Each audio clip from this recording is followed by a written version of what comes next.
Good morning. कल हम लोग पढ़े थे इंटीग्रेशन में इंटीग्रेशन बाय पार्शियल फ्रैक्शन और उसका मोस्ट इंपॉर्टेंट फॉर्मूला हम लोग पढ़े थे कल। इंटीग्रेशन e का power x F X plus F dash X D X equal to होता था e का पावर x और एफ एक्स प्लस सी। तो ये जो फॉर्मूला है जितना वीवीआई बोला जाए उतना कम है। ये बहुत ज्यादा इंपॉर्टेंट है, इससे सारे ऑब्जेक्टिव आते ही आते हैं। कम से कम एक दो ऑब्जेक्टिव तो इस चैप्टर से हर हाल में आता है। कभी कभी इससे क्वेश्चन 2 मार्क्स में आते हैं, लॉन्ग क्वेश्चन में नहीं आता है क्योंकि ये बहुत ज्यादा लॉन्ग क्वेश्चन होता नहीं है। या तो डायरेक्ट आपको झलक जाएगा कि कोई फंक्शन और उसका डिफरेंशिएशन दिया है, नहीं तो थोड़ा 1-2 लाइन आप आगे बढ़ेंगे तो वो हमारा क्या होगा, इस फॉर्मूला के स्टैंडर्ड फॉर्म के रूप में सेट हो जाता है। इस फॉर्मूला के स्टैंडर्ड फॉर्म के रूप में सेट हो जाएगा तो फिर हम डायरेक्ट आंसर लिख देते हैं, तो ज्यादा लॉन्ग स्टेप होता नहीं है, इसलिए कभी भी लॉन्ग क्वेश्चन में नहीं आता है। तो आइए, ये कल जो हम लोग पढ़े थे इसका एक क्वेश्चन है उसको बना देते हैं। ठीक है, बड़ी खुशी की बात है कि किसी स्टूडेंट ने इस क्वेश्चन को हमसे पूछा है। वेरी सिंपल क्वेश्चन है, ठीक, लेकिन उसने बोला कि सर आप इसको बना करके आप सेंड करेंगे, तो मैंने कहा ठीक है, मैं कल नेक्स्ट वीडियो में इसको करके मैं आपको प्रोवाइड कर दूंगा। ठीक है, तो आइए इनका क्वेश्चन देखते हैं, फिर हम लोग आगे बढ़ेंगे। तो इनका क्वेश्चन है e का पावर x,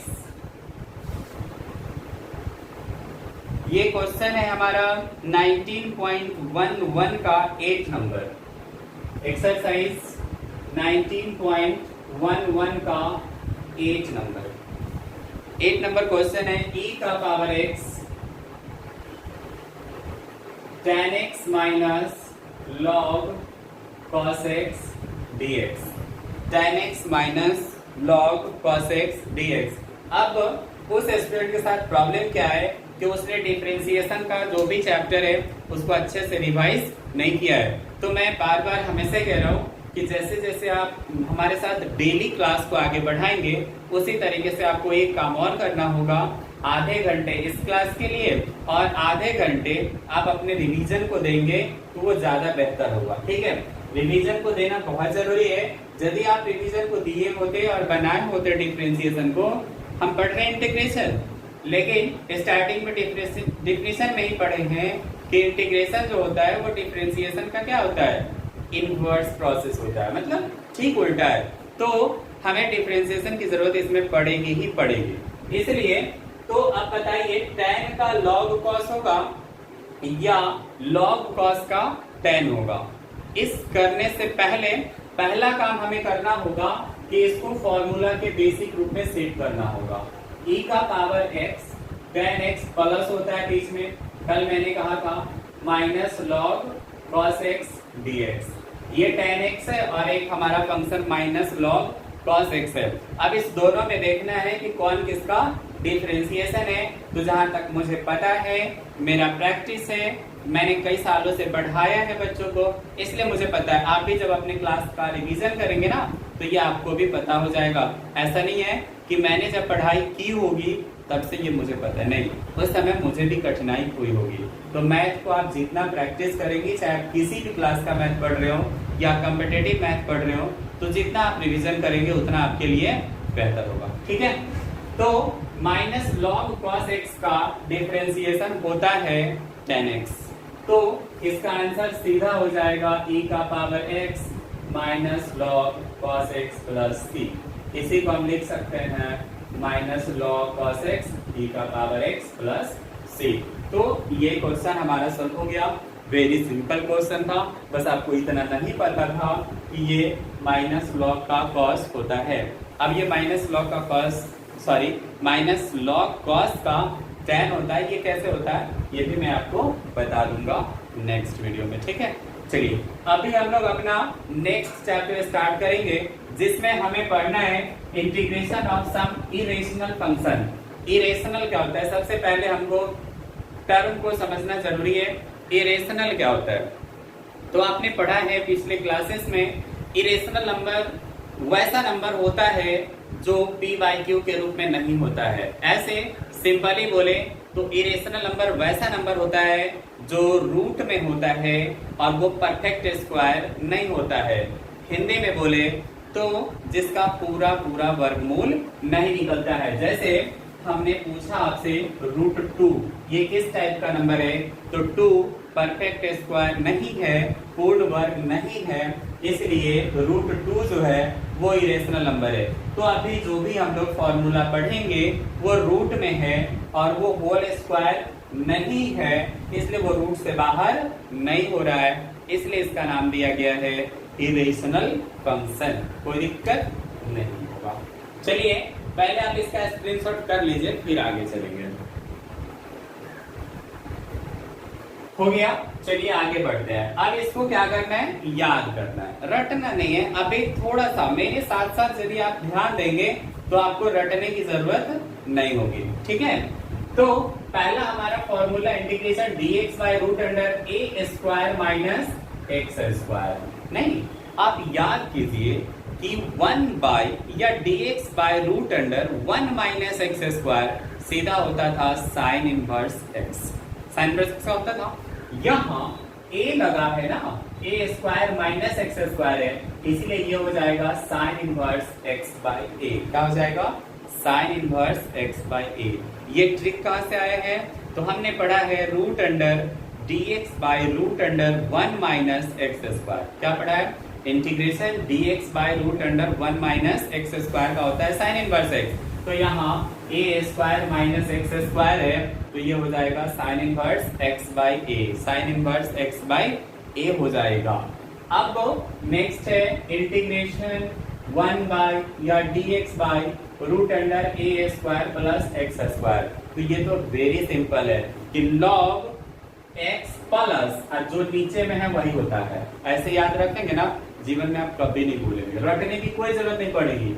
हम जैसे बोल रहे हैं बस वैसे याद रखिए, वैसे आप भी बोलिए, आपको याद रहेगा। 1 बाय इंटीग्रेशन रूट में है ए स्क्वायर प्लस एक्स स्क्वायर, तो इसका होता है लॉग x प्लस जो नीचे में है वही होता है। x प्लस जो नीचे में है वही होता है। फिर नेक्स्ट आएंगे 1 by root under x square minus A square, फिर भी लॉग x प्लस जो नीचे में है वही होता है। रटने की जरूरत ही नहीं है। लॉग x प्लस, दोनों में लॉग x ही प्लस है, इसमें कंफ्यूजन की कोई बात ही नहीं है। लॉग x ही है, बीच में प्लस ही है, कंफ्यूजन कहीं से नहीं होगा। आप याद रखेंगे जो नीचे में है वही होता है। x प्लस के बाद क्या होता है, जो नीचे में है वही होता है, जो नीचे में है वही होता है। अब आइए, इस तीनों में सिमिलरिटी है, इस तीनों में सिमिलरिटी है। ये क्या है, 1 बाय करके है, लेकिन ये तीनों क्या है, सिंपल है। ये नीचे डिनोमिनेटर नोमिनेटर डिनोमिनेटर इस फॉर्म में वो नहीं है, नोमिनेटर और डिनोमिनेटर फॉर्म में ये नहीं है, मतलब अंश हर के फॉर्म में नहीं है। ये केवल एक छोटा सा फंक्शन दिया है। अब ए स्क्वायर माइनस एक्स स्क्वायर, तो हमने अभी तो देखा था कि जब ये बट्टा में था तो साइन इनवर्स एक्स बाय ए होता है, तो यहाँ भी साइन इनवर्स एक्स बाय ए लिखा है ना। इसमें दो चीज आप याद रखेंगे, पहले ए स्क्वायर है तो ए स्क्वायर बटा 2, फिर जो बट्टा के रूप में था वहां होता था वही है, प्लस फिर एक्स स्क्वायर नहीं, एक्स बटा 2 और जो दिया है सो, एक्स बटा 2 और जो दिया है सो, यही है हमारा इस फॉर्मूले का आंसर। फिर नेक्स्ट है integration a square plus x square dx। इसका भी वही है, जो ए पहले है तो ए स्क्वायर बाई 2, ये कहां से आया, लॉग वाला, तो जो बटा के रूप में रहने पे होता था x प्लस जो है सो, अब फिर प्लस x बटा 2, फिर जो है सो, मतलब इसमें जो दिया है उसके साथ x बटा 2 लिखना है, और यहाँ जो है ए स्क्वायर बटा 2 और जो बटा के रूप में रहने पे होता था वही होता है, ठीक है। फिर नेक्स्ट एंड लास्ट है root under x square minus ए स्क्वायर dx है, तो इसका क्या होगा, फिर x है तो x बाई 2, इसको उल्टा इसे लिखना पड़ा है कि यहाँ a जो है ना, ए स्क्वायर से पहले निगेटिव है, यहाँ हम इसको लिख सकते थे माइनस ए स्क्वायर बाई 2, जो ऊपर वाले में होता है सो, फिर प्लस x है तो x बाई 2 और जो यहाँ पे क्वेश्चन में दिया है सो। तो इस तरीके से यदि आप इसको याद करते हैं तो इस फॉर्मूला को कभी भी आपको रटने की जरूरत नहीं पड़ेगी और ये कभी भी आपको भारी नहीं लगेगा। तो आज इस चैप्टर से रिलेटेड हम क्वेश्चन नहीं करेंगे, क्योंकि आज हमने पढ़ा है integration of some irrational function. कल हम इसी पे आधारित integration of some rational function पढ़ेंगे, जिसमें रूट नहीं होता है। उसको जब पढ़ लेंगे, दोनों फॉर्मूला जब हमारा क्लियर हो जाएगा, तब क्या करेंगे, हम अपनी चैप्टर को आगे की ओर बढ़ाएंगे। हमारा चैप्टर आगे बनेगा, बहुत आसान है, बिल्कुल भी भारी नहीं है। आप इस फॉर्मूला को भी भारी नहीं मानेंगे, हिस्सा ही बहुत लंबा है, बिल्कुल भी लंबा नहीं है। बशर्ते मैंने जिस टर्म में कहा है उस टर्म में आप भी याद रखेंगे। तो आज आपका काम है इस फॉर्मूला को, केवल इसको LHS को आप लिख लेंगे, RHS खुद से लिखेंगे। जैसे हम बोले ना वैसे आप खुद बोलेंगे, कि जैसे हम बोले हैं वैसे आप खुद बोलेंगे, वो आराम से आपका लिखा जाएगा, कहीं कोई परेशानी नहीं होगी। यदि आप स्टेप मिस करते हैं, फिर आपका काम है कि इसको उलट के देखना, नहीं कि ये लिख खोल के रखे हैं, बगल में कॉपी खोल के रखे हैं, इसमें से देख के छापे जा रहे हैं। छापिएगा ना तो जीवन में कभी याद नहीं होगा। छापने से क्या होगा, जीवन में कभी भी याद नहीं होगा। और आप LHS लिखिए, RHS खुद से लिखिए। इस तरीके से आप 2 बार कर लिए, भूल गए, एक बार देख के कॉपी बंद करके फिर से लिख रहे हैं, तो 3-4 बार ऐसे करेंगे तो आपको ये याद हो जाएगा। तो आज आपका काम है, कल जो चैप्टर मिला था 19.11, उस चैप्टर को आगे बढ़ाना है। यदि उसमें कोई भी प्रॉब्लम अभी भी बचता है, वो कल हमसे पूछ लेना है, ठीक है। और फिर इस फॉर्मूला को 3-4 बार लिखना है। दूसरी बात कि अब हमारे एग्जाम में मात्र 4 महीने बचे हैं, सितंबर, अक्टूबर, नवंबर, दिसंबर। जनवरी में हमारा एग्जाम मतलब प्रोसेस में आ जाता है, प्रैक्टिकल स्टार्ट हो जाता है। एग्जाम तो वैसे 1 फरवरी से स्टार्ट होता है। बिहार बोर्ड एकदम फिक्स कर लिया है पिछले 3-4 सालों से कि वो आपका एग्जाम जो है हर हाल में 1 फरवरी से स्टार्ट होना है, तो होना है। इस क्रम में नहीं रहेंगे, इसलिए आपका मैं याद दिला दूं कि यहाँ से आप रिवीजन भी करेंगे। तो आज से आप कम से कम हमारा 2 वीडियो देखेंगे, एक जो हमारा क्लास चल रहा है और दूसरा जो हमने पीछे पढ़ा है। सबसे स्टार्टिंग हमने यूनिवर्सिटी को पढ़ा है, उसका भी रिवीजन बहुत इंपॉर्टेंट है। उस चैप्टर से आप उठाइए, एक वीडियो डेली आप देखते जाइए, ठीक है।